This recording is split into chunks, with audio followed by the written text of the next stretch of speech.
Hello, hello. I'm here with another Q&A.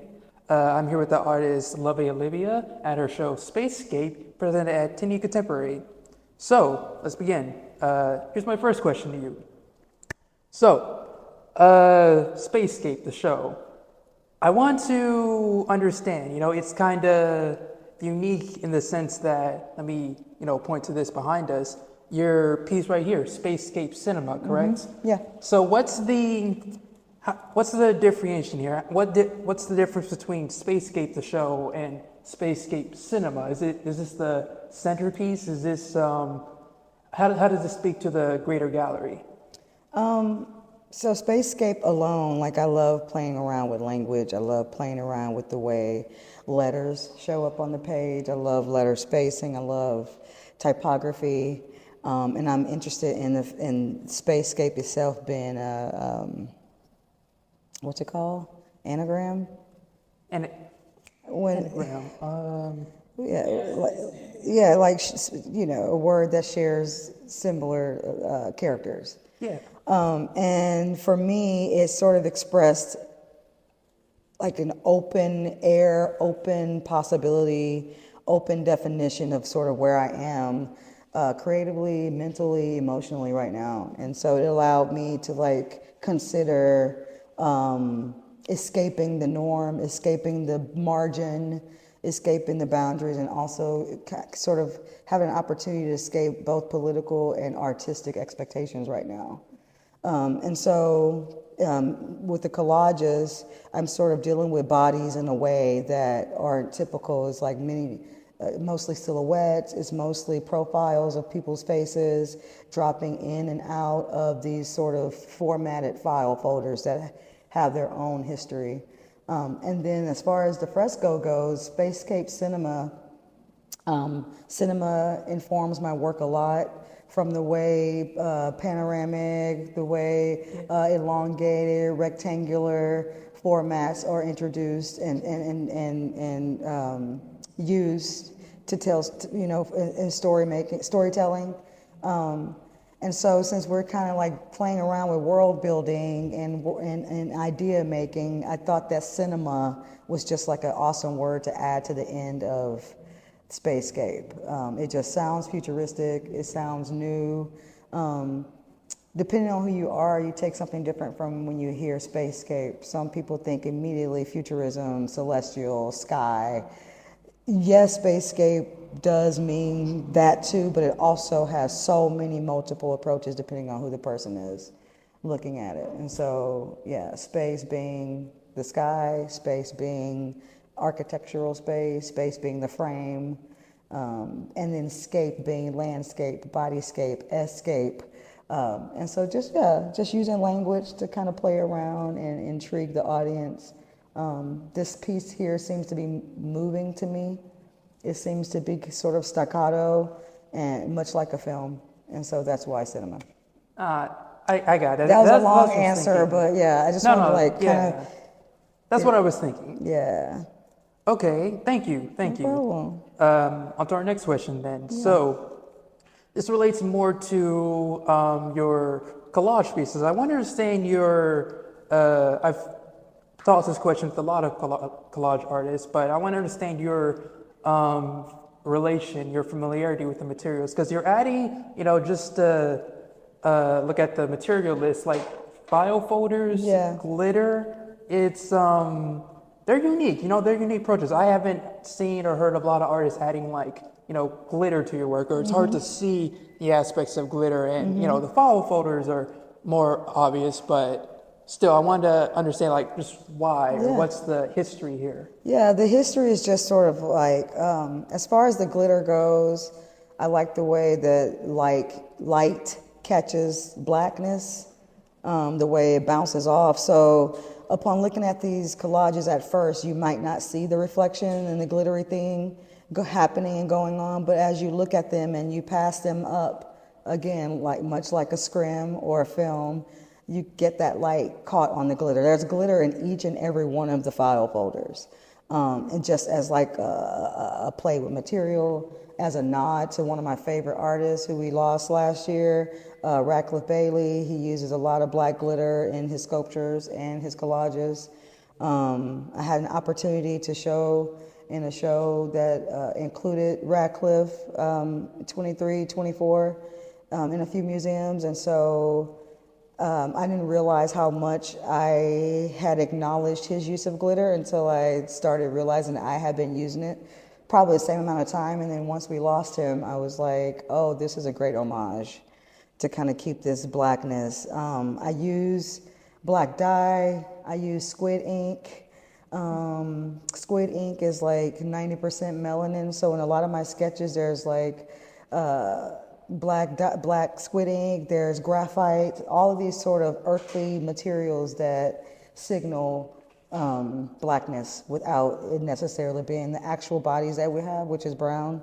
But just kind of playing around with blackness, black dye, extraction of that black dye by using bleach or black dyed manila folders. So that's generally like the glitter and things like that. The manila folders themselves have always been used in my collage work. I know that most collage artists typically borrow from ephemera, magazines, newspapers, and things like that, and sort of they're moved by an existing image that they end up cutting, dissecting, and then placing in conversation with another image. And so that's the standard collage. For me, I've always wanted to use my materials. So even if I'm taking images off the internet or from my own camera where I take photos all day just to kind of like try to capture moments that I don't think I can capture if I staged it. So I capture moments when I'm at openings or when I'm out on the street or when I'm at coffee shops, because the body moves in a certain way when it's not expecting a camera to be taking a picture. And so I draw these images and then I cut, dissect, and glue those together. So yes, it is existing imagery in the world like internet or my camera, but I draw it and then I cut it and then I'm gluing it and then I'm collaging it. And so it's an interesting way to do collage where I'm using my own matter, my own imagery, and slicing that up and creating a new image with it. And to me, that just sort of expresses multiplicity. It gives me a range of ways to talk about identity, to talk about disposition, without having to have a true portrait of it. But the object, the collage itself, becomes that embodiment of all of these ideas of multiplicity and personhood. The manila folder has its own historical, its own history in my life, but also in the world today. And yeah, that's just, we can go into that more if you want to do that later. Then, okay, thank you. I have another question that's kind of building off of that. Okay. So sort of in relation to that, I want to acknowledge or, bring to light your identity as a black woman, a black queer woman, I mean. So you're working with a multifaceted identity here. And I think I'm probably not the first one to point this out, but like in relation to your multifaceted work, dealing with not with fresco, painting, collage, like multimedia, multi-layered. So I want to understand how working with this multidisciplinary practice has went to inform your identity and vice versa.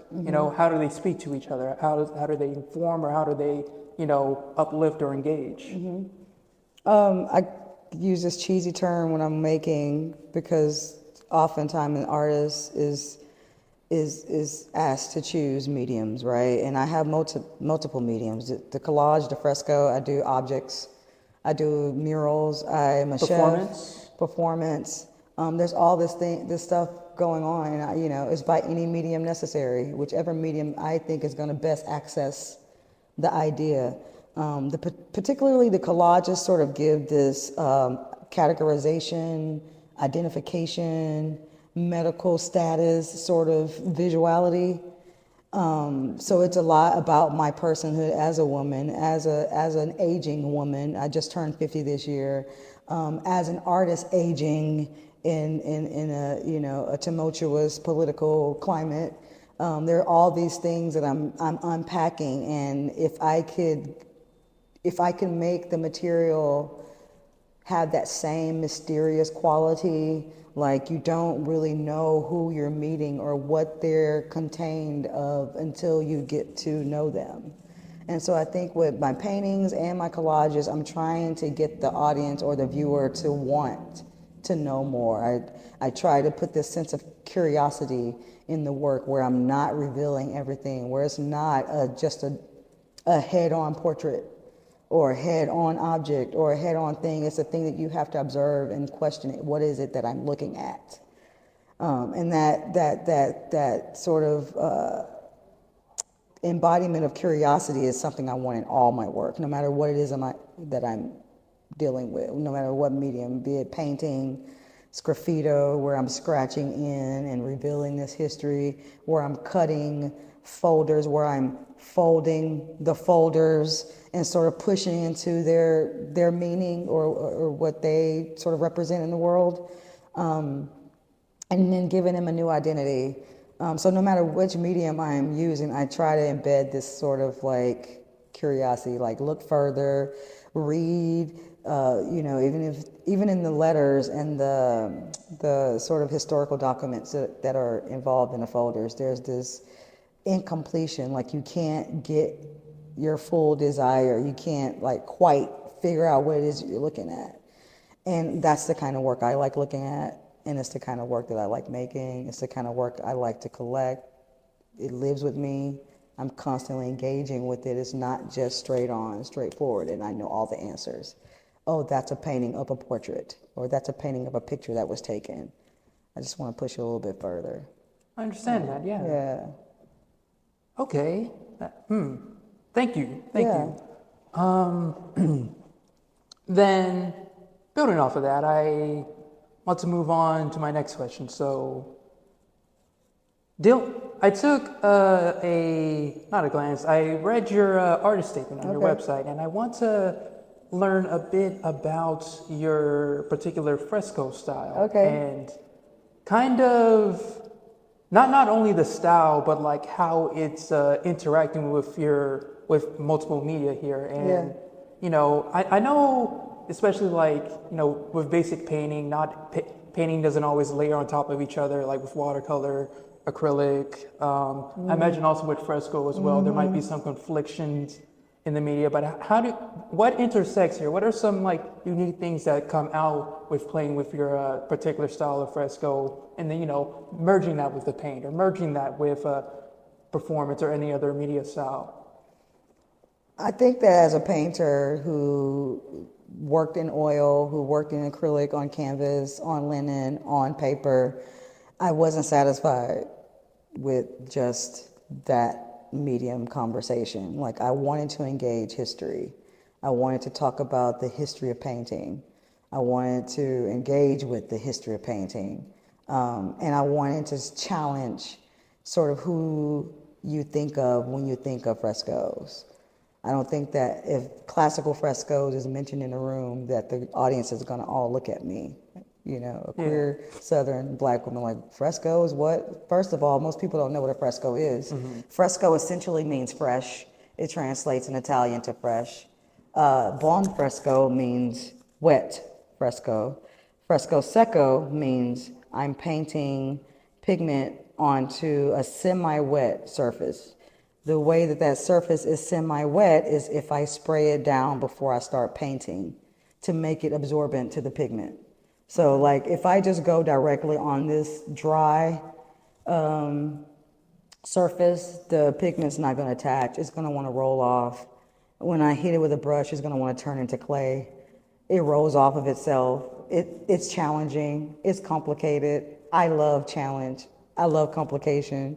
I love beating a thing, like beating the odds of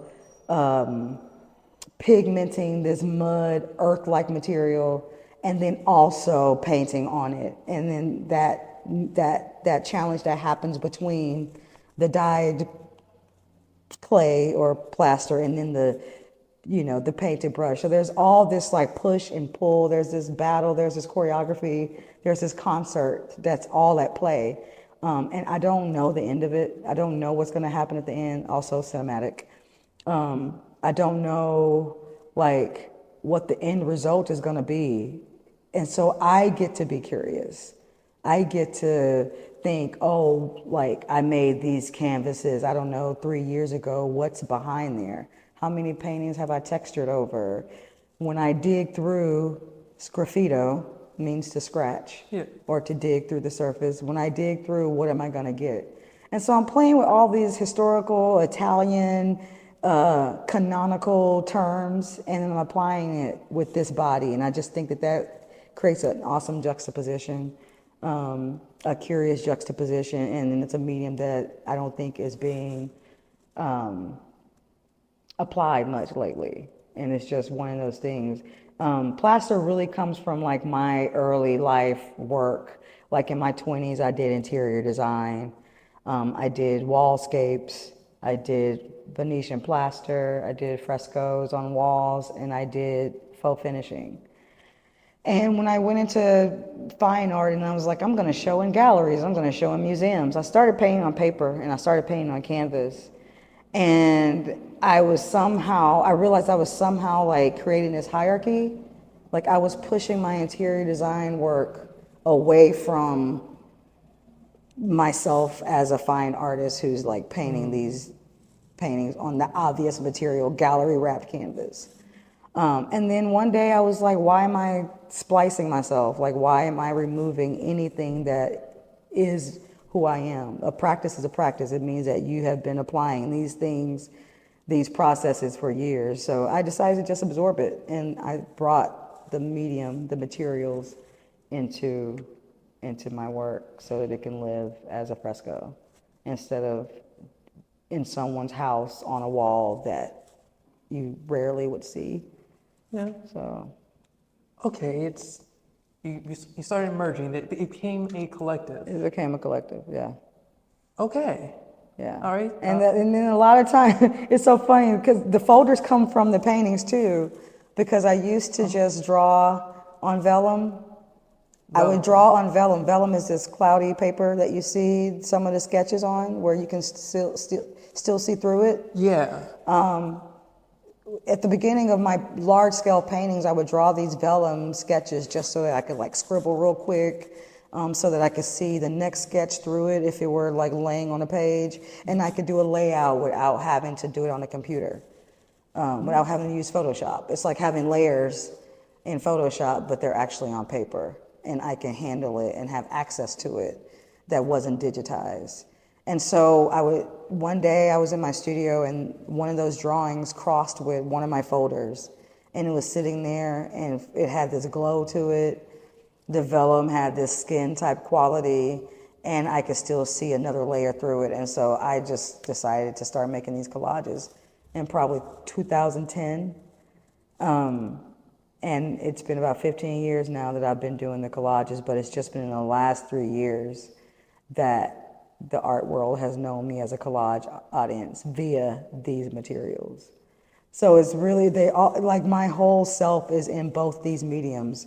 Like they're not separate, and that's why I don't mind showing them together, because to me it's all the same work. Some people come in here and they go straight to this work, and some people come in and they go straight to the collage work. Some people pass the collage work and come over here. It's all left up to what the viewer, wants to see. So. I see.